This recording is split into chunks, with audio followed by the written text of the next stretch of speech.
জীবনটা যখন আপনার, তখন সেটা আপনি রাখবেন কি নষ্ট করবেন সেই সিদ্ধান্ত নেওয়ার অধিকার আপনার থাকতেই পারে।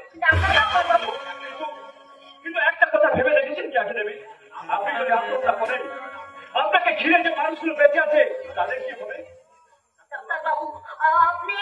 আমি জানি সেদিনের সেই দুর্ঘটনা আপনার জীবনটা পালট করে দিয়েছে, তার জন্য আপনি ভীষণ ভাবে ভেঙে পড়েছেন। আর আপনার সেই কষ্ট দেখে আপনার মা, আপনার দাদা কতখানি ভেঙে পড়ছেন সে কথা একবার ভেবে দেখেছেন?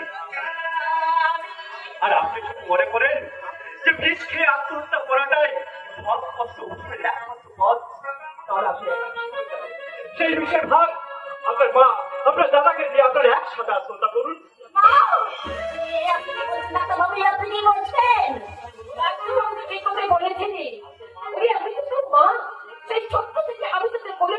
মানুষ করেছি তোদের কষ্ট কি আমার লাগে না? তোদের যন্ত্রণা কি আমার বুকটা হাহাকার করে কাঁদে না? হ্যাঁ,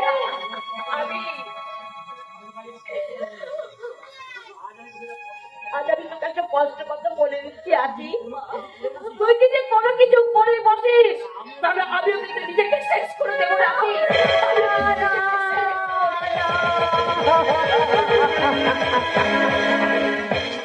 আমি তোমাকে কেমন করে বোঝাই, এই মরে যাওয়ার চেয়ে এই জীবন নিয়ে বেঁচে থাকা অনেক কষ্টের মায়, অনেক কষ্টের।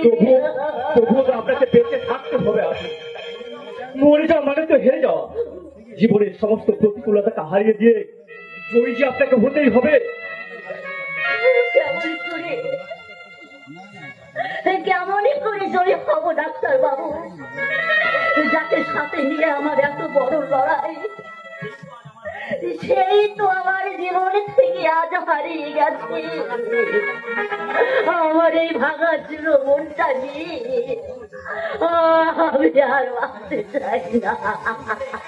কে বলে সাজেনা, লক্ষ্য যদি স্থির থাকে যুদ্ধ জয় সাফল্য তো আসবে। ডাক্তার বাবু, হঠাৎ একটা দমকা হাওয়া এসে আপনার ঘরের আলোগুলো যদি নিভিয়ে দিয়ে যায়, আপনি কি আর আলোগুলো জ্বালাবেন না? তারপর মনে করুন একটা দুরন্ত ঘূর্ণি ঝড় এসে আপনার সাজানো গোছানো বাগানটাকে একদম লস করে দিয়ে চলে গেল। তাই বলে আপনি করে অভিমানে বাগান সাজাবেন না? আপনি দেবী,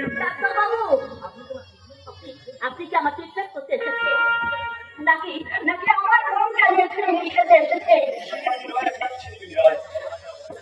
আপনার ওই সাদা সাদা ঘরটাকে আমি লুকো করে ঝোড়া লাগাচ্ছি। আমি একজন ডাক্তার, আমি একজন মানুষ ডাক্তার। শুধুমাত্র মনের সঠিক কাউন্সিলিং করে না করে আপনার ওই পেশেন্টের বন্ধুর মতো মিশে যায়। আজ থেকে তুমি মনে করো আমি তোমার বন্ধু। তুমি তোমার সমস্ত দুঃখ কষ্ট যন্ত্রণার কথা আমার সাথে শেয়ার করবে। আর আমি তোমার দুঃখ কষ্ট যন্ত্রণাগুলোকে একটু একটু করে তোমার মন থেকে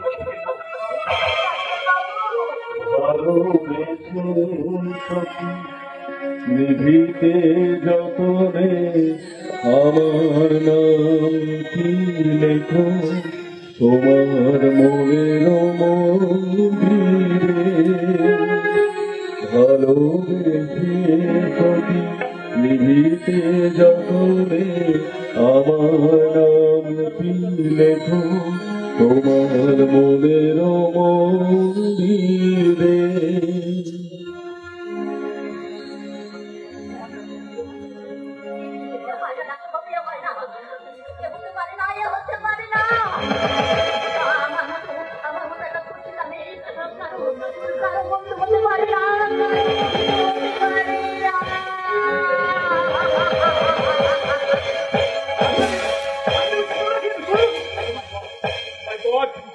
আমি কিছুতেই মেয়েটা মনের কাছাকাছি পৌঁছাতে পারছি না।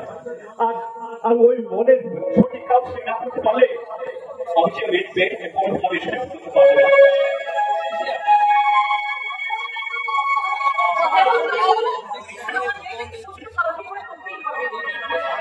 আমার এই সমস্যা যাবে?